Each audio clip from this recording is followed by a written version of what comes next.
Welcome back, everybody. In this session of Core AWS Identity and Access Management, we're going to dive into the IAM Dashboard. We're going to start off with a fresh account, a brand new account. We're going to create a fresh, brand new root user, and we're going to create fresh, brand new users in your AWS environment. And then we're going to show you how to apply identity and access management. Let's get started. We have navigated to aws.amazon.com. This is the very first time I've actually logged into this account. We haven't even logged in yet. So what we're going to do now, we're going to click sign into the console. I've created a brand new account. Have not even logged into it. This is the email address that I use for it. And this is important because this is the root account, which has all type of access to your AWS account. This is the root account. We're going to go in, we're going to create some other users, some other groups, apply some policies, and we're going to create some users that are actually going to be users in IAM. Secure login. And up here, this is the new look and feel for the AWS console. You'll see it gives you some shortcuts that you've recently viewed, maybe in some of my other sessions. But typically you would come down here, click on IAM. Now we are in the IAM dashboard, so to speak. Right, the IAM dashboard. The IAM dashboard, you see the details over here.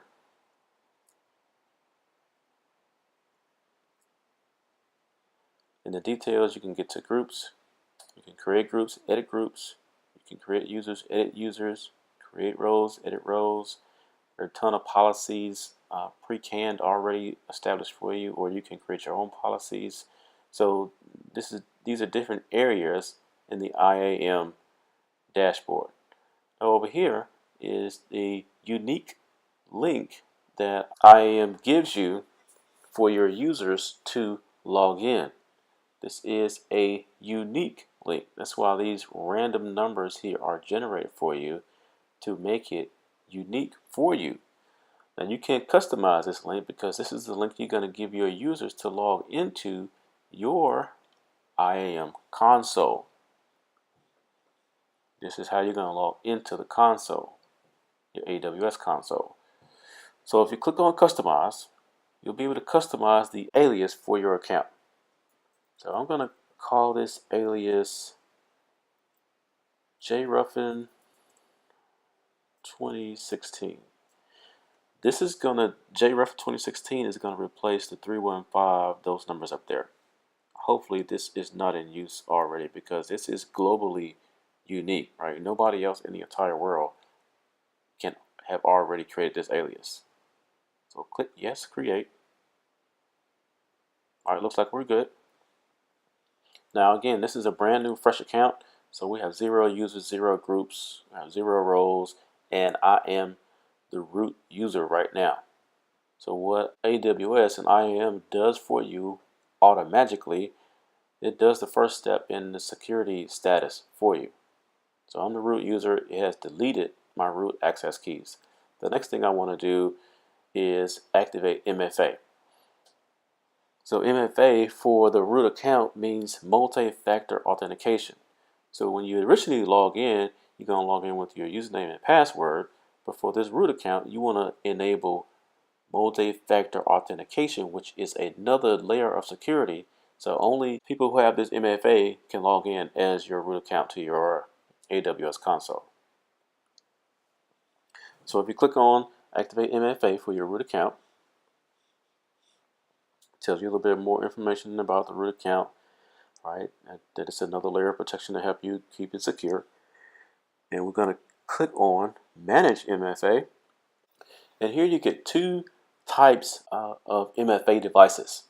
The first type is a virtual MFA device, which is the one we're going to use on our smartphone.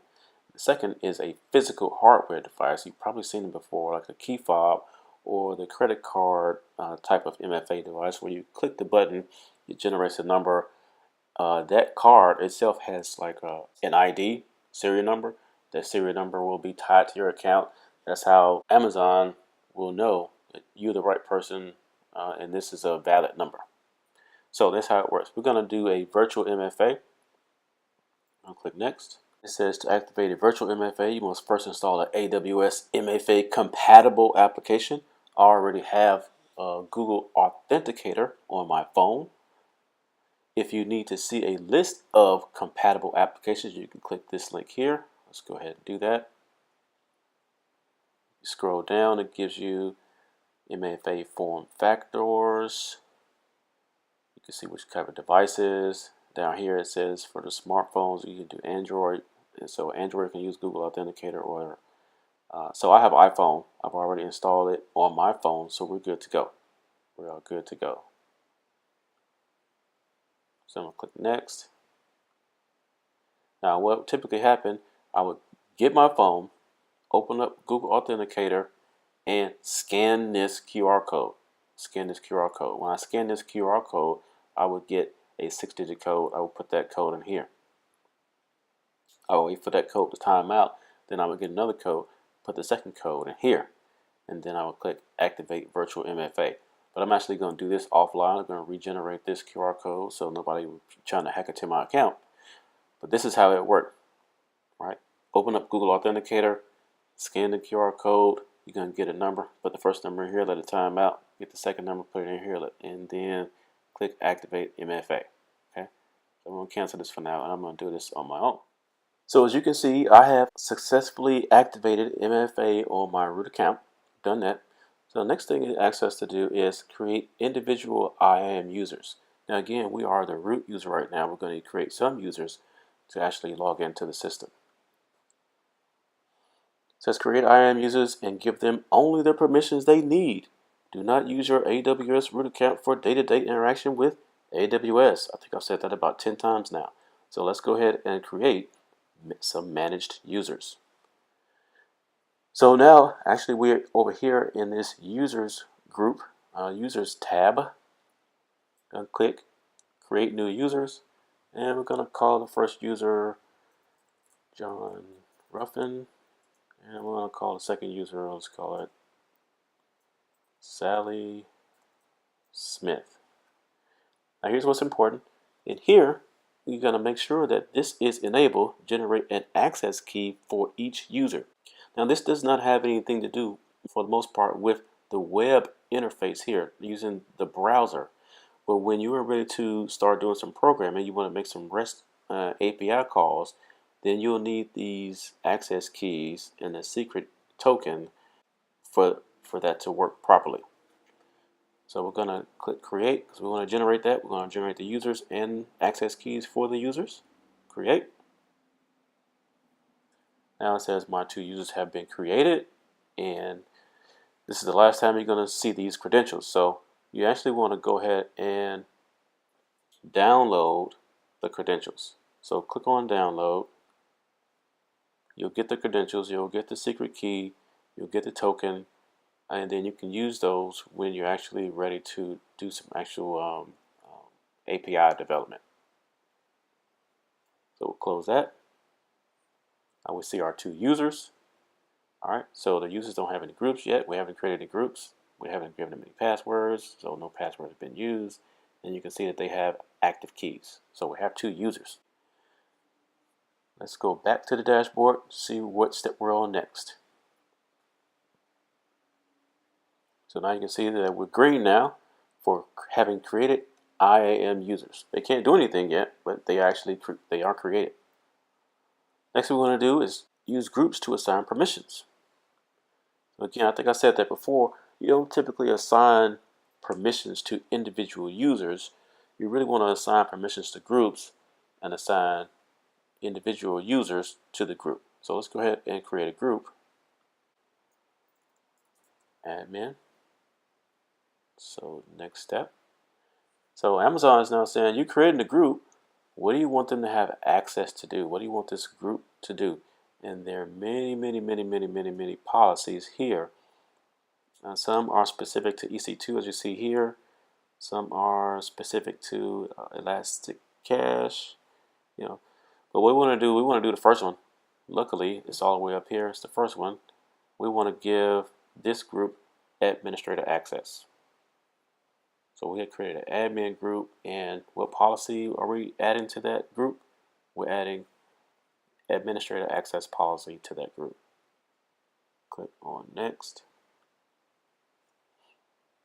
and we'll click create group. So now we have an admin group. We don't have any users in the group, but we now have a group. So let's go ahead and add a user to this group. So how do you do that? Well, you click the group actions, add users to the group, and we're going to make John Ruffin a member of the admin group. So add user. Now we have one user in the group. If we go back to the users, you'll see that John now has one group. Sally still does not. So John is now an administrator and can do lots of work when he logs in. Sally does not have any groups, but she can log in, but she can't do anything. Let's go back to the dashboard to see where we are on our security status. Now, one more thing left to do as it relates to setting up initially, and that is to apply a password policy. So let's click Manage Password Policy, and here are the options for the password policy. You might want to set a minimum password length. I think 6 is okay. For us, you might want to require at least one uppercase. Yeah, I like that. And let's see, I'm not sure why I said that, but let's keep going. Require at least one lowercase. I like that in our password policy. Require at least one number. Sure, we can do that. Require at least one non-numeric number, non-alphanumeric character, and we'll leave that off. What is this? Enable password expiration. Yeah, I want to say we want to change a password every 90 days. This is prevent password reuse. We can enable that, and we can say number 3, which means you cannot reuse passwords over and over and over again. All right, you have to create 3 new passwords before you can reuse one of the old passwords. And the last one, password expiration requires administrator reset. No, because that's going to mean a lot more work for us, so people can reset their own passwords. All right, now we're going to click Apply Password Policy. Up here it says the policy successfully updated password policy. Now let's go back to our dashboard to see where we are on our security status, and we are all green. So we have just set up the root user. We have created 2 other general type users. We created a group, and the group is the admin group. This admin group has the administrator access permissions. And you can see we have only one user in this group. What else did we do? We applied another kind of global IAM password policy here. And then we also activated MFA on the root account. So that's how you set up initially. In future sections, we're going to dive deeper into roles. We're going to create some of our own policies. See, there are a ton of policies here you can apply. We're going to create our own policies. We're going to get deeper with identity providers as well as encryption keys with KMS. Be sure to watch our next video session where we teach you how to do the same thing, how to create groups, how to create users using Node.js. It's a lot of fun. Take care.